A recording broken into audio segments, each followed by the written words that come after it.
Should I charge per hour to do paint work? I wouldn't charge by the hour. I would charge by the job. If you're going to be doing a complete paint job, partial paint job, give them a per job estimate. And this is what I teach you. If you're in VIP, we have a little guide. It's probably like 20 pages or so. That kind of walks you through how much you should charge for a paint job. You might have to edit for inflation as far as prices go, but this basically gives you an overall idea of how much you can charge per paint job, depending on the paint system: base coat, clear coat, single stage, full car paint job, touch-ups, just a bumper only, yada, yada, yada. It's all in this guide. So you might want to look into that. But it depends. If you're asking me, how much to charge for a paint job, you got to give me a little bit more info. What the car the condition of the car, it needs to be looked at. So if you give me more details, I could probably help you out a little bit more. But just by what you said there, hard for me to give you a price point. And as far as by hour, you can charge $50 per hour, but are you worth the 50 an hour? Some guys charge a little bit more, or some guys charge less. I never do paint work by the hour. I don't even do paint work for customers anymore. I mean, stop that, 12 years ago, 13 years ago. Okay, Stacy Moore, just finished color sanding and buffing my truck. Do you recommend applying a wax product? You could go ahead and use a wax product. I would wait, make sure it's nice and dry for about 2 weeks after your color sanding and buffing. Keep it out of the weather. If you could keep it garage kept, that's better. If you do a wax product, sorry, I had a question come in, a chat question. I would definitely use a water-based spray wax. So there's many different brands out there that you can use. It's easy on the paint and it works really well. This stuff, Zen Wax, you can get on Zula.com. It's a proprietary blend. It has this special mixture in here, and it works really well. Polycharger. If you look up Polycharger, it's a special blend of water-based wax, and it's clear. You could actually use this on anything. It has a good citrus smell to it, cypress smell to it. Zen Wax by X Finishes. You can get it on Zula.com for I think $20 or whatever. But you could even spray this on vinyl inside of your car. I literally just did the inside of my Chevelle with this stuff. You could spray it on rubber parts. It'll bring out the rubber's gloss again. You could spray it on literally everything on a car. You could even use it as a window cleaner. It's pretty crazy. But I would look into this. It's a universal high performance eco wax, and it works really well. So look into that. But you could also use a spray wax, any type of other spray wax if you want. Okay. Hopefully that helps. Mr. Dan says, I seem to run my paint on outside corners, like going from hood onto fender. Any pointers to avoid this? Yes, probably. I think you're spraying it just a little too thick. So you're saying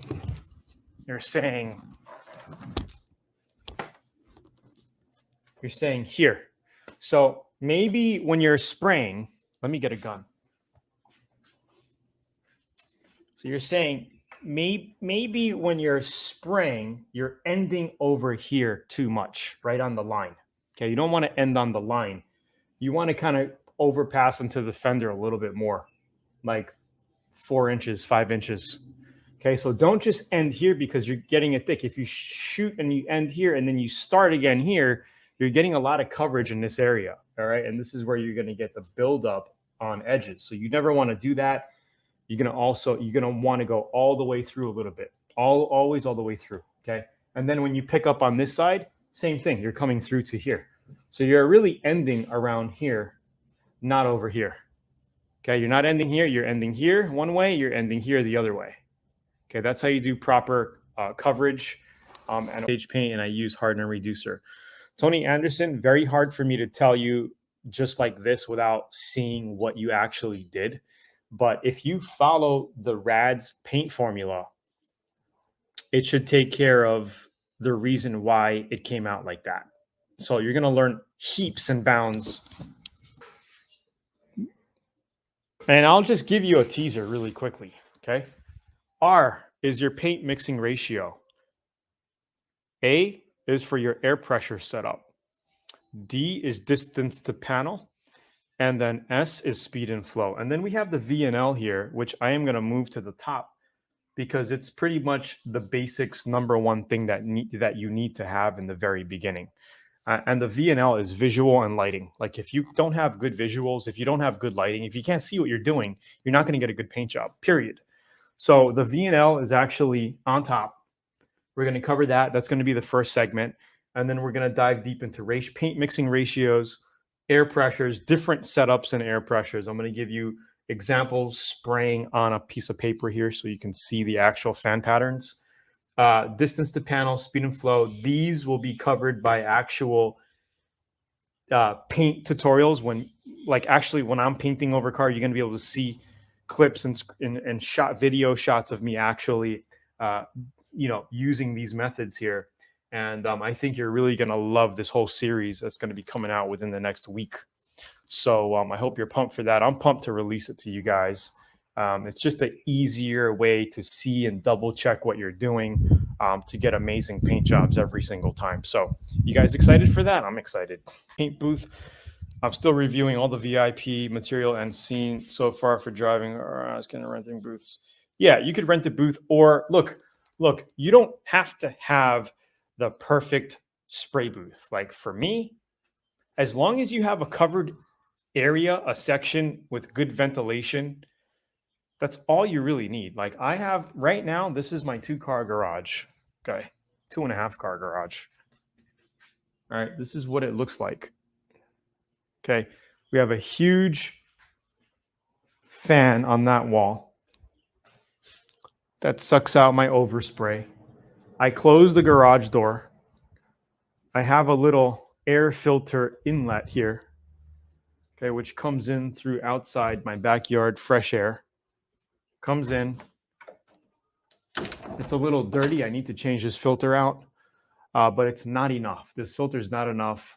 It's restricting my airflow. So I need to put another one, or what I usually just do now is just crack my door open and I just got free fresh air coming in. I mean, as long as you're not living in the middle of a dust field, you don't have to worry about it. And I painted multiple projects. I painted these 2 bikes. I painted a couple cars. I painted that Good Van project in here with coming out flawless. You'll actually see the videos in VIP and in some of my YouTube videos.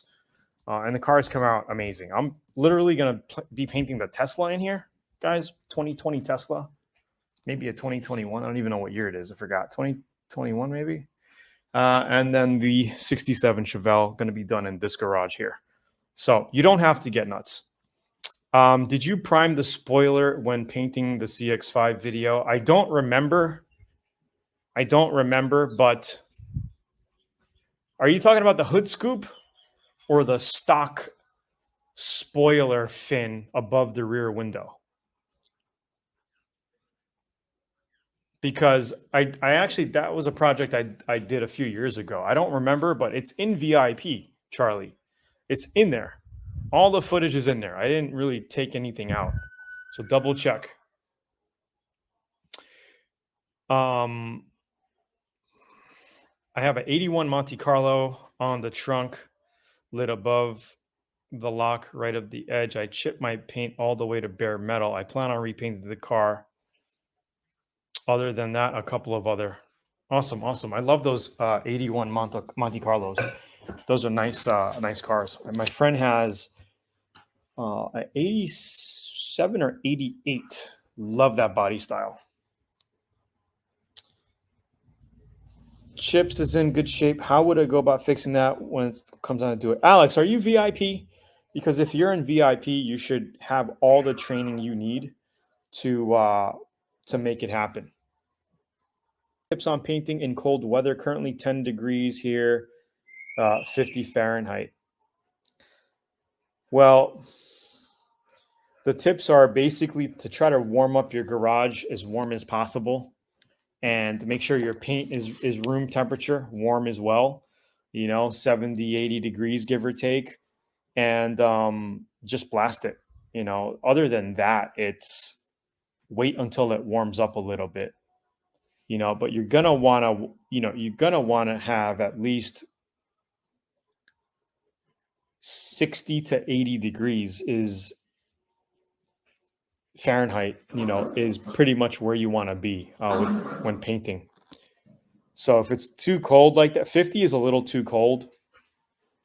If you can get it into the mid 60s in your garage and also have your, whatever you have in there at that same temperature, ambient temperature, then that's ideal. 65 is kind of like the coldest I've painted in with no issues. But other than that, it's like, man, So yeah, if you're not in a rush, wait till it warms up, towards spring, and bang it out. Love from. So best way to cover an antenna hole, roof hole. If you can get tape from the inside, that's a good way to do it. Another thing you could do is crumple some paper up and just stuff it with paper, and just make sure you're able to grab it with some pliers or whatever at the end. You could even make it so there's like something popping out, like a piece of tape popping out, where you can just pull it out later. That's the way to do it. Anyway, many blessings here from Hawaii. Happy New Year again, and I'll see you guys next week. Have a good one. Peace.